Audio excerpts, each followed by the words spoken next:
আসসালামু আলাইকুম। আগামী ৮ ডিসেম্বর থেকে জাতীয় বিশ্ববিদ্যালয়ের অনার্স তৃতীয় বর্ষ পরীক্ষা শুরু হতে যাচ্ছে।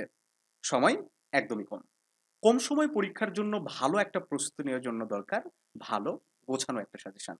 যে সাজেশনটা ফলো করলে পরীক্ষায় সর্বোচ্চ প্রশ্ন কমন পাওয়া যাবে।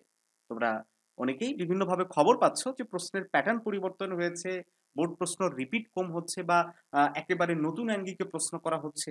তো সেই জায়গা থেকে হয়তো তোমাদের দুশ্চিন্তা আরো বেড়ে গিয়েছে যে আসলে পরীক্ষার আগে কি পড়া উচিত? শিক্ষার্থী বন্ধুরা, বোর্ড প্রশ্ন থেকে প্রশ্ন রিপিট হবে কি হবে না সেটা কিন্তু আমরা লাস্ট ক্লাসে একদম ক্লিয়ার করে দিচ্ছি। ওকে?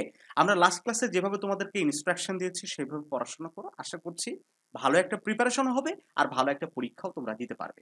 তো আজকের ক্লাসে আমরা মেইনলি জানবিডি চূড়ান্ত সাজেশন নিয়ে আলোচনা করব।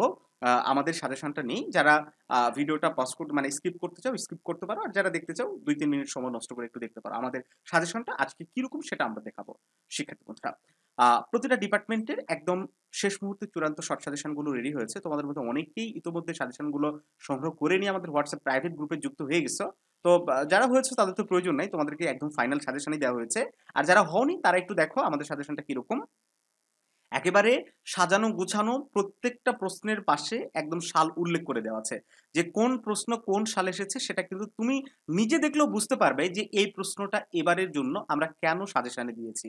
শিক্ষার্থী বন্ধুরা, যেহেতু তোমরা জাতীয় বিশ্ববিদ্যালয়ের অধীনে ২ টা বছর পার করে এসেছো, সো তোমাদের প্রশ্ন সম্বন্ধে একটু হলেও অভিজ্ঞতা আছে বা ধারণা আছে। তো যাই হোক, একেবারে অধ্যায় ভিত্তিক। ওকে? দেখো প্রত্যেকটা প্রশ্নের পাশে আমরা বোর্ড উল্লেখ করে দিয়েছি। সেই সাথে ক বিভাগ থেকে কয়টা পড়তে হবে, খ বিভাগ থেকে কয়টা পড়তে হবে, গ বিভাগ থেকে কয়টা পড়তে হবে। প্রত্যেকটা অধ্যায় থেকে আমরা প্রশ্নগুলো দিচ্ছি। ওকে? তো আশা করছি সবকিছু মিলিয়ে আমাদের সাজেশনের বাইরে প্রশ্ন হবে না ইনশাআল্লাহ। আ যদি অ্যাজ ইউজুয়াল প্রশ্ন হয়। এখানে আরেকটা কথা যে ম্যাথের সাবজেক্ট গুলা কিন্তু বরাবরই কঠিন হয়। বোর্ড প্রশ্ন থেকে হয় না বা একটু ঘুরে ফিরে প্রশ্ন আসে। এগুলা একটু কঠিন হবে।